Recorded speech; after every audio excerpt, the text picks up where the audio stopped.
shots ring out in a barroom night. It's a Petty Valentine from the outer hall. She sees a bartender in a pool of blood, says, "My God, they've killed them all." Here comes the story of the hurricane, and then the authorities came to blame for something that he never done. Put in a prison cell, but one time he could have been the champion of the world.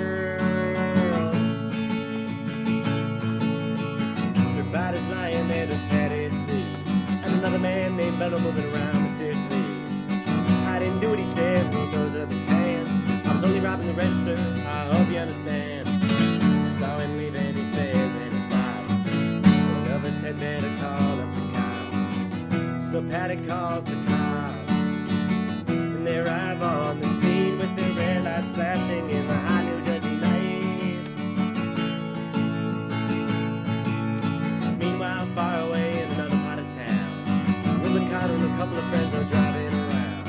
Number one contender for the middleweight crown had no idea what kind of shit was about to go down. They toppled them over to the side of the road, like the time before that. In Patterson, that's the way things go.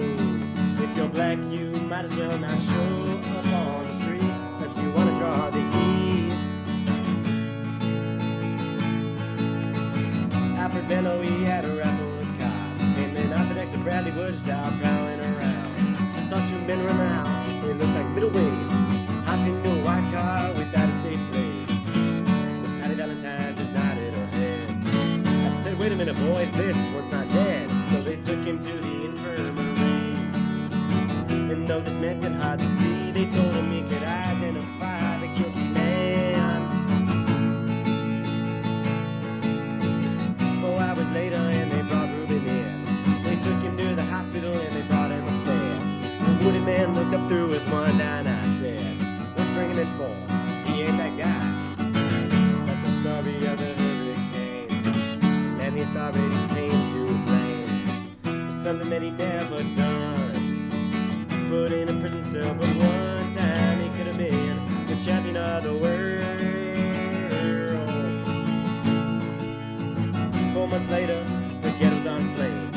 Reuben in South America, fighting for his name, while Arthur Dexter Bradley's still in the robbery game, and the cops are putting the screws to him, looking for somebody to blame.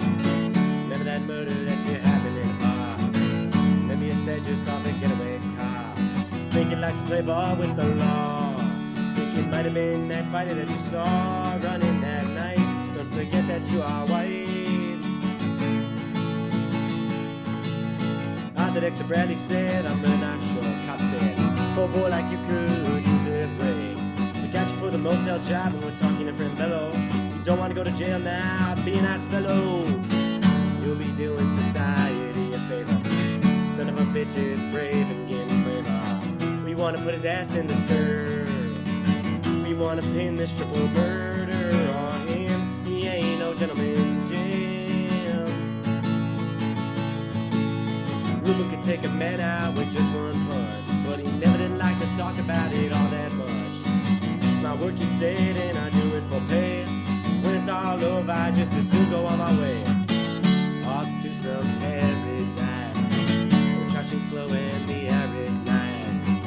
Ride a horse along the trail." But then they took him to the jailhouse, where they tried to turn a man into a mouse. All of Reuben's cards, they were marked in advance. The trial was a pig circus, he never stood a chance.